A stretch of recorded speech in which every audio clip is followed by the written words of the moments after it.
what was the top lane matchup? It was Jax into Olaf. So you do have a counter matchup there, but take a look at WoW's rune summon setup. 30 seconds It until is very minions spicy. spawn. I really hope we get some action level 1. I think Olaf might come out on top here, but that is a really that's a really strong level 1 for Verdant.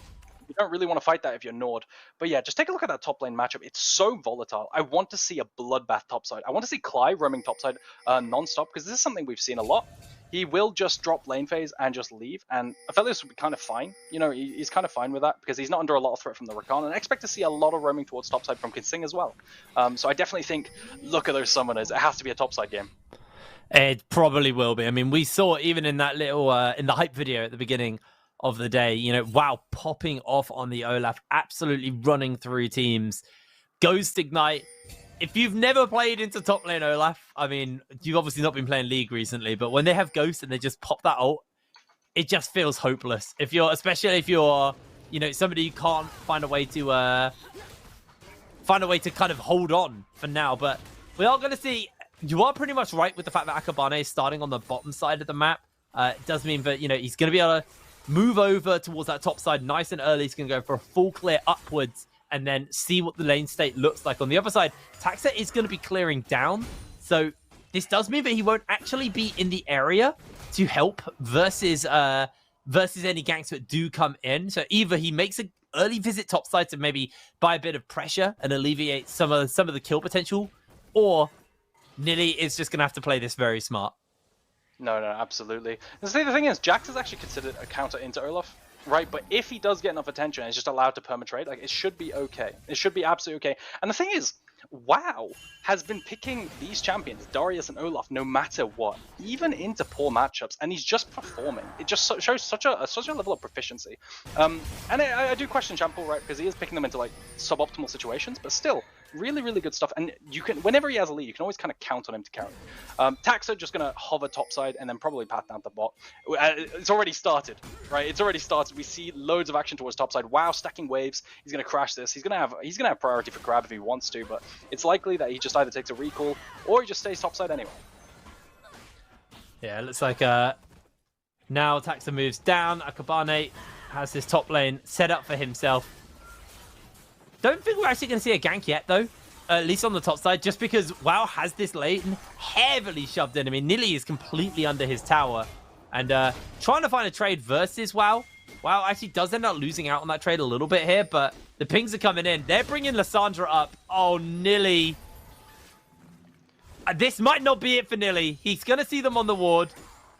Can he hold? That is the real question here. Counter-Strike should be up and available. He's going to throw it down. They throw the teleport in. He gets the free man with a Counter-Strike. Flashes away. The Ignite's ticking. Nilly, he survives. First blood over to Errol.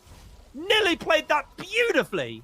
And he just survives. It's the power of the Counter-Strike. Jax is actually a really hard to dive champion, right? He didn't seem that low to me, and the Counter-Strike just blocks so much of WoW and Akabane's damage, because they're all auto-attack based, right? This is a really good Jax game. You can see Akabane's trying to W as well as WoW using his auto-reset from the shield as well. And it's just not enough in the end. And, you know, really good play from Nilly, like you said. Good movement too. I actually think that level up gave him enough health that the last Ignite tick didn't kill him. I think that level up from First Blood, that is so clutch by Nilly. Able to survive that. A lot burnt, but it looks like Akabane now maybe looking to come back up to that top side. Fresh off a reset for Nilly.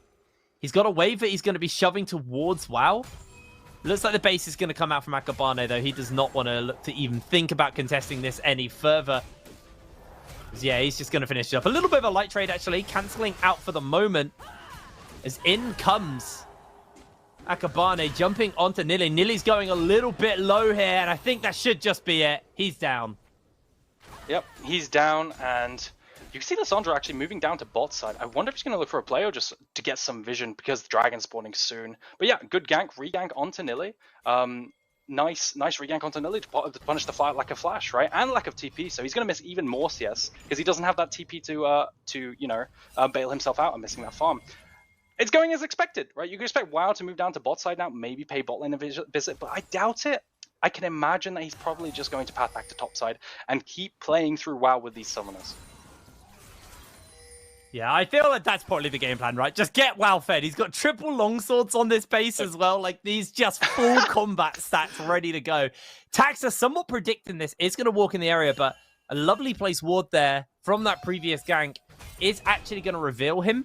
So WoW should play this smart, just underneath that tower. There is no ultimate from Taxa, so realistically, WoW shouldn't be getting knocked out from safety. He probably is just going to have to sacrifice a few minions here and there, but it looks like Taxa is actually just wasting a lot of time, and that ward doing some real dividends. The question is who's going to crack first? Is Taxa going to cancel the recall enough and actually go in, or is WoW just going to say, I'm going to hold the lane, I know, but you're still there, and he is feeling comfortable to hold. They've also got Klai coming up as well. Kasing's in the area.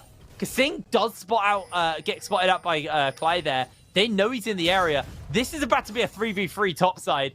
Klai's been spotted. They get the knock-up in onto him. He locks down onto Akabane. The flash comes out. And there's the slow onto WoW. WoW gets caught out by the belly bop into the hook to follow us up as well. WoW's shield is on, but he's in danger. He pops off, but it's not going to mean diddly. Swamp Fury making his way forward. Hasn't got level 6, though, as he's looking for the lockdown onto Nilly. Can he find it? Akabane slides in and secures the kill. A 1-for-1 in the top side. And Errol's in base. This is something we saw before the playoffs, where top lane plays would happen and Errol was just walking out of base and they were just so off tempo. You could see, look, Errol's recalling right now, and Fury decides, you know what, I'm going to drop a wave. I'm just going to go topside. I'm not going to crash this wave off of Errol's recall, and that means he gets to clean up.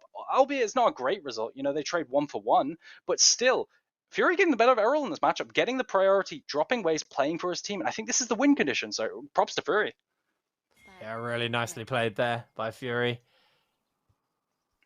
Able to come in and secure that kill. Now he's got level 6 as well. That kill pressure and the kind of skirmish pressure does spike. I do have to give my hats off, though, to Verdant. You know, we said, and this wasn't a criticism, but we did say they are a late-game team. They like to play for a little bit later. They are matching every little skirmish that NORD tried to start without fail. They are always in position, ready to kind of find the fight and follow it up. So honestly, really, really big props over to the likes of Verdant for being able to hold so far versus a team who have proven us time and time again that they are, you know, one of the top teams in the league for playing that very early and aggressive style and being able to do it consistently as well. So really impressive stuff coming out from these guys.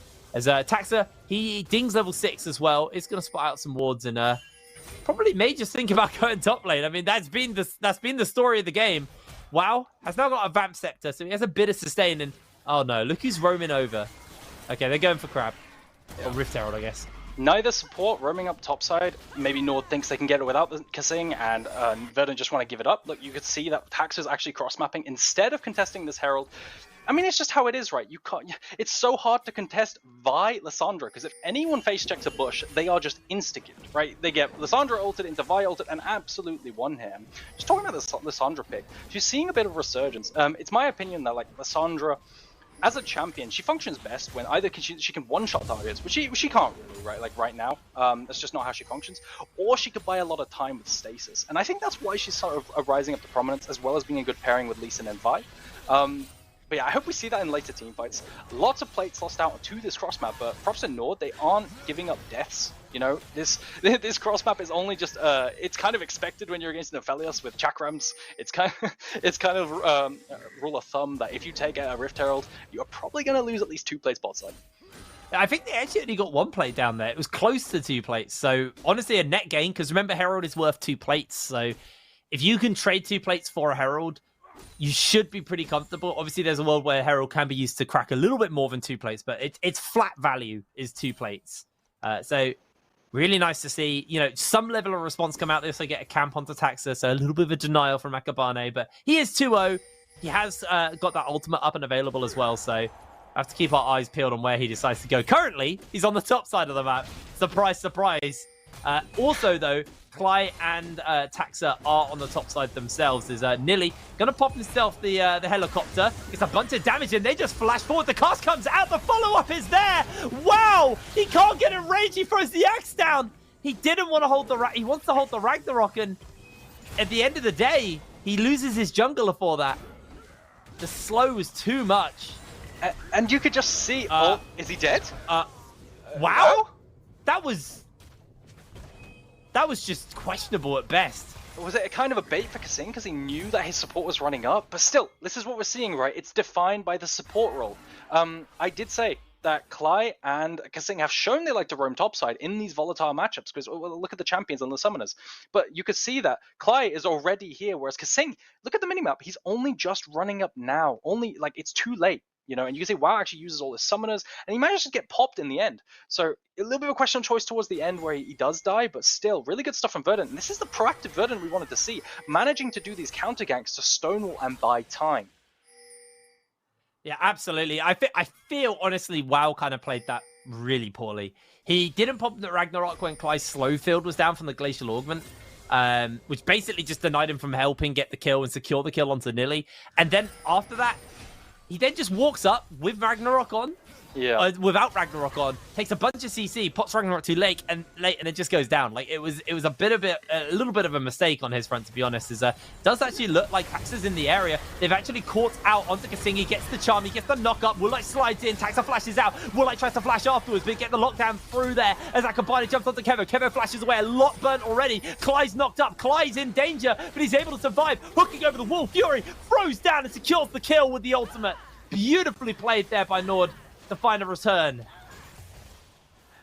And Fury is saving every single play. Every single time things just don't go the way of NORD, Fury is there at the last second to you know, just bail them out. And now they're going to get plates off of this. So the thing is, all their summoners and everything, the flash, all the gap closers, they didn't manage to chain it onto Taxa. And I think Nilly's... It looks like Nilly's just ready for this matchup. He is just ready for this matchup. WoW is getting slammed. That's 4 plates in the bot side, though. Obviously, with all of the resistances building up, they're not going to be able to stick around and secure anything else. But Nilly starting to take over the top side. Let's see this play once again, though, as Woolite ults in, they flash out, and then he has to chase up with the flash and unable to secure himself the kill. But like you're saying, Fury, honestly, the savior right now for NORD. Every time they make a play, if it goes bad, Fury is able to normally save the day somewhat. Exactly, and unfortunately they didn't manage to chain their ults, right? That's the name of the game for NORD. If they manage to chain Vi and Lissandra ulti, then they win the fight to make a pick, right? It's everything. If they manage to dive and do that. Unfortunately, didn't go that way, and Taxa managed to body slam out before Akabane could actually get the ultimate off. Akabane back to clearing his camps. Dragon just taken for the side of Verdant. It's going really well, right? It's not like NORD are on a timer with this composition. I think their composition still works later on. However, it's just not going as well as we thought. I think everyone pegged NORD to win, didn't you? Yeah, no, I 3-0. 3-0 as well. Yeah, me too. I am very impressed with this version of Verdant. And, you know, they found it exactly. They kind of found their groove when it mattered, right? Like, they needed to have it in playoffs. And playoffs so far have been really, really impressive from Verdant. They have thoroughly impressed us. And I tell you this now, if they win this, I will vote for them in finals. That is a Jake promise. As WoW, unfortunately, is probably going to be losing his base. His tower is just going to try and jump off the Taxa. He's got the ult on. He's got the damage. And oh my word! WoW comes in with a solo 1 versus 2 kill. Sure nearly finishes him up. But bloody hell, WoW. He is playing with our hearts. 0-3-2. I mean, he manages to bail himself out, but they really put him in a pinch there, threatening the tower. I don't think anything will come of this. Oh, I don't think you're right there, mate. They get everything down. Fury has to stop himself up with the ultimate to try and get out. He's burning. He's down. In comes Woolite, though. He's going to get the damage on the Kevo. That's going to be one for Kasing. They chase forward for Klai. Akabane gets the next one. And there is an answer out, but now Woolite finds himself in a dangerous position, able to get away to safety. But these fights are being so messy, so sloppy between both of these teams. Really close, isn't it? Always trading 2 for 1 or 1 for 1 over and over again. You could see it reflected in the scoreline, and this engage caught me off guard, right? You see that the really nice chain CC from Nautilus, Klai on this Nautilus. I'm telling you, ban this guy's Nautilus. He is performing on it so well every single game of the entire season, right? From week 1. I was saying, Cly on Nautilus, man, like legitimately, he's going around the map making plays. He's so proactive, and only sometimes am I a bit cautious, where he's, you know, getting picked, getting vision, and this type of deal. But it looks like he's kind of shored that up, and he's just popping off. Compare this to when he plays something like an Annie, right? And he kind of whiffs engages sometimes. It happened in the Ruddick series. I just think he's playing so well, and you know, shout out to him. I think he could definitely, you know, make a candidate for the MVP of this game. No, genuinely, I think that's a fine assessment. I don't know why I'm working on it like I wasn't listening. That was so weird. Yeah, no, honestly, I've been thoroughly impressed by a whole bunch of players in this game. Really, really solid stuff coming in from these guys. Fury needs to be careful. I think one of the things we need to talk about with Verdant is this isn't just like them stonewalling across the map. They're stonewalling as a team. And they're not even stonewalling, actually. That's so disingenuous in what they're playing. They're actually just playing as aggressive and matching the playstyle of NORD. Like, NORD want to fight early, and Verdant seemed ready to fight early. It felt like they knew this Olaf was coming. They had the Jax prepared for Nilly, and they've just been able to run around it. This Gragas pick has been absolutely perfect for them, and you kind of hit on how strong Gragas is as a pick right now because he's flexible in every lane and every role right now.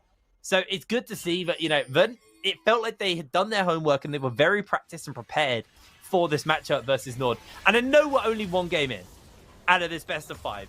Don't get me wrong, but I expected game 1 to be quite a one-sided affair from NORD and then to see Verdant adapt and grow. And that has not been the case at all.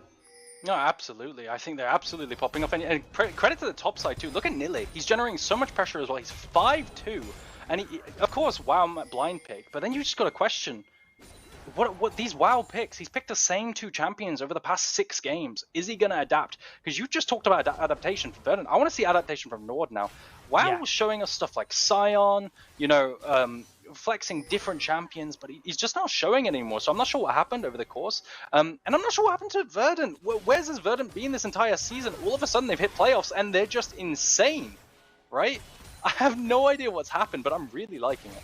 I mean, it's better to have like an okay season, make it to playoffs, than then have a great form in playoffs than the other way around. So, you know, Verdant, if it was going to go this way, it's definitely happened in the best way possible for them. Hook comes out from Cly. He immediately is launched onto, and he's burning down, but he's able to survive with a sliver of HP. Okay, we've been complimenting Cly, but that was a little bit of a mistake coming in from him. He gets one. Everyone has an it sometimes. But yeah, I think his dragon now might go over to NORD, at least the control of the river. What ults were burned? It doesn't look like any significant ults were burned for the side of NORD. You still have all your snap engaged. The only one that might make a difference is if they turn, but it does look like this dragon is going over uncontested because all the ultimates burned by Verdant. Yeah, really interesting hook by Cly. I think, did he hit the wall there? Yes, he hit the wall. He got pulled a little bit too far, further than he wanted, and he gets punished for it. Forced to recall and give over the objective. Yeah, he's all right, though. Woolite did burn ultimate, but, you know, that's, like you said, not a major one. It looks like Dragon in a freebie over to NORD. Verdant were able to secure that first one, so as the Infernal Soul spawns up, it is a bit of a ways away for either team to be able to pick up, so kind of something to kind of keep your eye on and see who remains in control, if it's going to be back and forth on the Drakes, or if it's going to be one team gaining kind of superiority on that point of the map. Does look like there's a bit of a gathering here on the bottom in the mid lane, sorry. See potentially some action breaking out, but Akabane unable to fully charge that Q up and chase in. Kevo, he feels relatively safe at this point. He's got himself the Bloodthirster, so he has that extra shield to work with, and he's got 1500 health, so he's probably closing in on like the 2k mark right now, just off the shield bow. I can't actually see exactly. I couldn't quickly do the maths on that, but he's got a fair amount of HP for himself at this point in time. Charge comes out onto that mid lane tower, just getting a chunk off, and what that means now is if NORD do find themselves a pick or a fight, they could translate that into a mid lane tower, and once that tower falls, you really open the map up for yourselves. No, absolutely. So this is a really awkward situation that NORD have themselves in, right? Whenever you're playing as a split pusher, look at that, 2 items for WoW, right? It's 2 to 1. You're kind of playing a game of defending your tier 2 towers whilst trying to group and make plays in that limited window where you push out a wave, and then you have a small amount of time before Nilly pushes back and threatens your tier 2 tower again. And that's what WoW's trying to do. They managed to do it a little bit there, with the Rift Herald in mid lane, which forced Nilly to back off and hover the turret. But finding proactive plays when you're constantly having to defend, it might mean that WoW just has to sit top lane and just do nothing, or Fury has to sit top lane and do nothing, but that sucks, because then you can't make use of the combo of the Lissandra plus Vi, right? So I expect to see WoW just hold side lane from now on, or try to make plays whilst, and there's my alarm, and try to make plays whilst Nilly is still pushing in the side. So you can see there's still time. There's pings going down bot side. Nilly is pinging the waves he wants to play, and he's going to crash this wave and then try to threaten bot turret. And you see WoW, he decides, we can't find an engaged mid lane, just going to go bot and defend tier 2, because these tier 2 turrets are worth a lot of gold. Yeah, exactly. I think, you know, NORD, it's interesting to see them play from behind, especially in this way. So it's interesting to kind of like track exactly what their game plan is, what they're going to do. And the thing is every time NORD try to commit somewhere, Verdant rotate their whole team other than Nilly over to that point of the map. And there's just so much raw power on that front. And if they do rotate Nilly, then it's even scarier. But if they don't rotate Nilly, Nilly can honestly transition that and translate that into a tower. Because the main thing is WoW doesn't have teleport while Nilly does. So with the double teleports on Verdant, it's very easy for them to play the side lanes and then use that teleport to get to wherever they need to at the drop of a hat. On the other side, wow, he's just going to have to walk over to be able to match any plays, any global plays, I guess is the best way to word it. Yeah. And you can see that WoW's trying to deny these camps from being counter jungled by Nilly. Essentially what we're seeing is just Nilly walking in, taking camps and pushing in bots and slowly choking out NORD, right? This is a very standard split push gameplay. And now he's rotating. I believe he should rotate to the opposite side of Dragon, which is probably spawning soon. I can't remember the time. 1 minute 31. So they're probably going to play it's the TP user top side. Doesn't look like they're going to put Nilly, which indicates to me that he might actually group up for this Dragon. Right, and we might just see a standard 5v5, but his launch position isn't the best for that. Bork is typically much better in the side lane. Still fine though, like he's unbelievably fed, so he could probably just build full AP.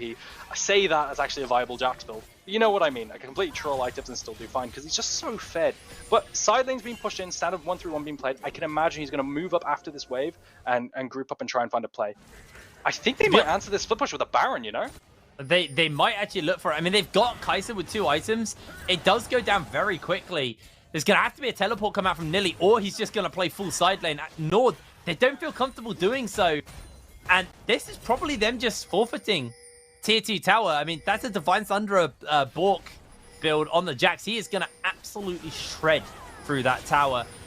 NORD actually turn their attention back towards this Baron Nilly. Waiting back, actually, maybe for the wave, maybe for the teleport. Cast comes out from Taxa, does spot them out for the moment. 4k health onto Baron. Fury's going to step forward to try and lock Taxa in place. He jumps in, he misses it, but the Baron's still secured for his team. He has to ult himself, and now the fight is on. Nilly jumps over the wall. Fury stopwatches out. Can he flash the wall in time? He locks them all down, and NORD are running through the fight. It's a quadra kill going over. He can't find the Penta. It's denied. Shutdown comes in, Errol goes down, but a triple kill will be his prize. NORD somehow survive with 1 player on the map.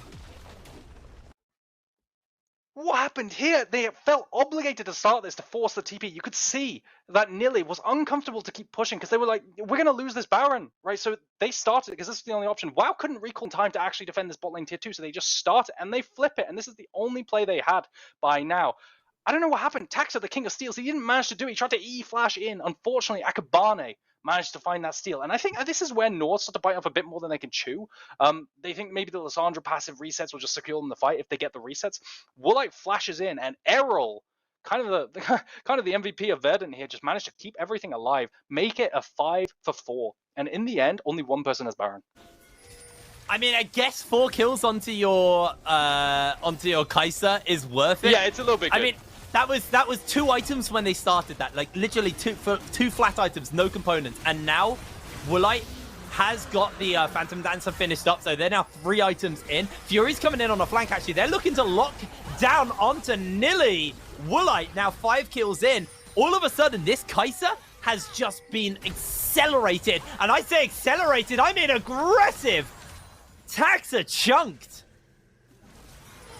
Wow, how are they going to use this Baron? I think the only way you do it is like put WoW in mid lane with everyone, and then that way you at least have mid lane tower. I think, oh, this tower is so low. The second they get this, they crack this open, they unlock so many possibilities. The ability to move in and find more paths into the jungle, and then are able to play offside easier, right? But like you said, Woolite is so fed. This game was honestly, you could have considered it over, but they managed to make the only play that would work. And they rushed the Baron and they got it, and now they can actually play the game. It was a risky play. It was an incredibly risky play, but it has paid off for NORD. That, you know, low chance opportunity has paid dividends. Woolite's going to get himself caught out with the ultimate. They throw down the Moonlight Vigil as well. Kasing is popped by the Flamer, as it looks like now Verdant trying to desperately disengage away. Taxa has that cask in a second. They throw the hook down, but it is going to be blocked up by WoW. Fury jumps over the wall as well. And I think NORD are going to have to look to just disengage away from this. Woolite is full HP, so he can defend the tower if he needs. They've also got a Jack Show on to their tank, but Clyde's going to get himself caught out immediately as they come in with a huge flank over the wall. Fury doing some work, but he's cooked by the laser beam. No more overextensions coming out from NORD here, although Woolite does almost have that ult up and available, but Nilly's coming in. It's going to be tier 1 for tier 1 traded.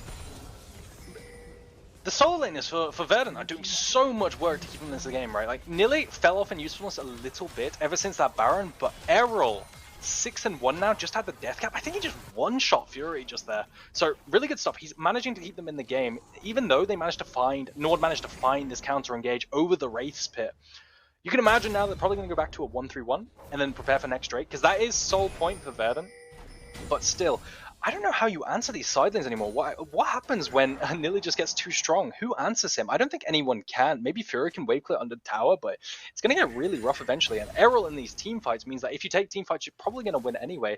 I want to see how he pilots this. You're probably going to have to look for Lissandra and Vi engage onto Errol here. Otherwise, you lose. So I want to see Errol pick up a stopwatch too. Yeah, no, I think that's probably a pretty big pickup here for Errol. We'll keep our eyes on their inventory. Woolite has just gone back to base and got themselves the Vamp Scepter and a stopwatch. Very smart buy there. Just have that little bit of survivability in the build there for Woolite. He's also now building towards what I assume is going to be a Bloodthirster for themselves. So they have that little bit more safety shielding to work with on that front. See Kevo, he's tanky. He's a tanky boy right now with this build. But only 2 items to the 3 and a bit now onto Woolite. So he is starting to slip behind. He's 2 levels down as well to his counterpart as WoW. He's going to get a little bit of a chunk on from Errol there. Oh, they're not looking for that dive. No.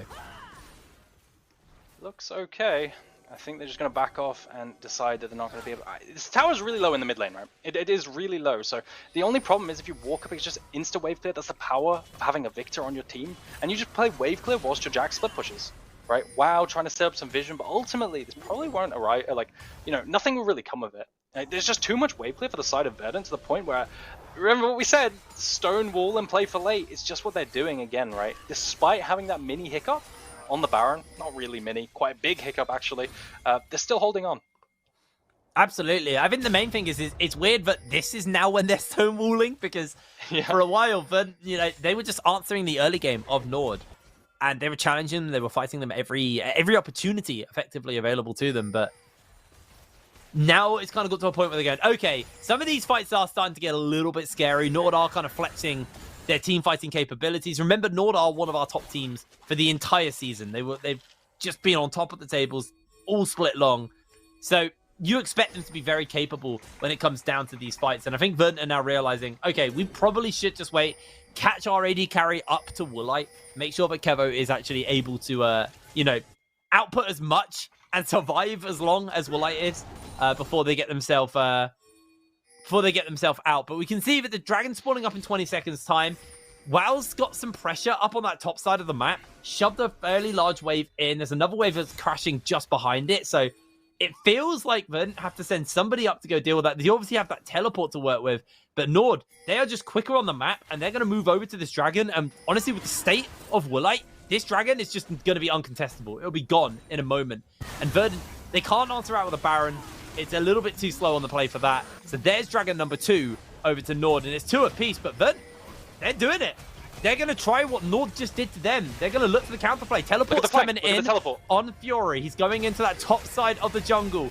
They know this is happening, but I think they might be a little bit too slow, a little bit too late. Kasing's getting slowed down. There's the Baron secure already. The fight has to go perfectly here. In jumps everyone else. Woolite jumps over into the Baron pit, and now they're on the wrong side of the wall. Woolite flashes over. Look at the cask. Look at the damage. It's huge. As Akabane can't do anything. Wow's now going to get run down, chased out, and all of a sudden, Verdant, they seize their opportunity. They seize their moment. And they deny NORD everything. And I don't think they expected how fast the Baron would go down to the red and white guns. It just went down instantly, and they desperately tried to engage, but you could see because of how desperate they were to try and finally engage to stop the Baron, like, it was just so disconnected because Kasing flew in about 10 seconds before anyone else was even able to hit. And then I don't even know what happened to Woolite. You said he got hit by a cask and died. I did not even see that because it must have been so damn fast. Well, also, massive misplay by Woolite. You'll watch his ult. He ults into the pit where there's only one person and then has to flash over the wall to try and join the rest of the fight. Look, he jumps in onto Nilly here. Nilly just hops over a ward hop. And now, look, he flashes this wall to get over. And now the cask can hit him. Bam. Done. Oh. And it's just, you could see the time that Fury is buying is not that useful because no one can hit in that time, right? Like, Lissandra ulting yourself into a stopwatch is great. Like, it's absolutely fantastic. It's like 4 seconds of stasis. But if no one's hitting, you're just going to die after. And that's because it was just too late. It was too late. Everyone was too disconnected because they were hitting bot lane turret. And they got cross-mapped on with that dragon and the bot lane turret siege. Yeah, NORD definitely starting to scratch their heads on what they can do in this game. As this is starting to get a little bit spicy, a little bit harder for them. I wouldn't say they're out. They definitely still have a very fed Kai'Sa. Yeah. Team fights are going to be incredibly hard to navigate. But then, you know, the main thing is they are just using their disengage tools so flawlessly. Absolutely fantastic choice on where the cask lands. Who gets ulted as well? They actually haven't really been ulting Woolite. They've actually been putting focus on either ulting Akabane or WoW early to force the ultimate out, or even just onto Kasing. Just really, really smart decision-making from Clay on who's going to be his target. And all of the outer towers are now down. The Baron's still got a little bit of time left. Not too much, so it looks like it's just going to be a back-and-spend game here for the side of Verdant. And, yeah, now the Bloodthirst is finished up onto Woolite. But the item difference is almost caught up by Kevo at this point. Yeah, absolutely. And that's the key role, right, to take a look at. You have a lot of single target damage on the side of NORD. Absolute ton of it. And dive. So whether or not they could pull off, like, allowing Woolite to free hit a target they managed to pick off single target-wise is key. If they don't manage to do this, if their engage is disconnected in a similar way to Ruddy did in the last series, then they're just not going to win, right? This is the only way they win, is they ult the same targets and they focus the same targets one at a time. Create those Lissandra resets, because that's how their champions work. Absolutely. Well, for now, I feel like this game's probably going to take a little bit of a breather until we see the next dragon spawn up in 1 minute 20. Nilly's now finished up a stopwatch, so no stopwatch on Errol here. He's actually feeling fairly cold. I'll say that, and then he literally buys a stopwatch. Okay, so there's 4 statuses right now on Verdant. Oh, that is really rough. Versus 2 and a GA on NORD. So yeah, if a fight goes bad, it might just be because they can't hit anything. No, absolutely. And the problem is, it just counters NORD's comp so hard. We said this like at the start of the game. The single target is just countered by stopwatch. It's like Vi, Lissandra, and Rakan. They flash on someone, but they've stopwatched, right? And that's their entire kit done. Okay? So the fact that they bought 4, and they have 4 champions who can viably buy these items is just so insane to me. Still think it's winnable. It just looks a little rough. Always looking at those double pickaxes in an Olaf's inventory. I know it builds into death stance, but still, that build path is hilarious. Anyway, Dragon up in 1 minute. Dragon. Oh, they're taking the fight. I think it's going, yeah. Stopwatch on Kev already. The cask has come out. They're going to put the damage onto him. He's going to survive for now. The GA comes in. Locked down onto Nilly. Nilly stopwatches himself. These stopwatches are just paying dividends as finally Nilly goes down. The cask goes forward. They're going to get locked in by the gravity field, but they lock everybody else in. And that's the fight NORD needed. That is the opportunity to take this game over. And there it is. Woolite secures the ace for his team. And that might just be game. Death timers are long. They've got a lot of structures to break through, though. Let's see if they can do it. I think they're going for it. I think you have 40 seconds. I definitely think it's possible. At the very least, you take double Nexus Towers, because Sing might not want to attack this tower for very long. But what happened? At the end there, WoW was alive for so long. I don't know if you saw. I assumed because the camera panned away that he died, but he just kept going, and they just couldn't burn through him. Both top laners trying to 1v3 the backlines, and WoW comes on top. And they do this. I think Kevo's up in 9 seconds. This is going to be so risky. You might be right. Just double Nexus Towers. Do they overextend? Woolite's got the attack speed. Try. They're going to try for it. This might just be game 1 for NORD. Kevo has to be a hero here, but he's caught by the knockup, and Woolite's going to do it. He stop witches. The ego play. There it is. Game number 1 to NORD. What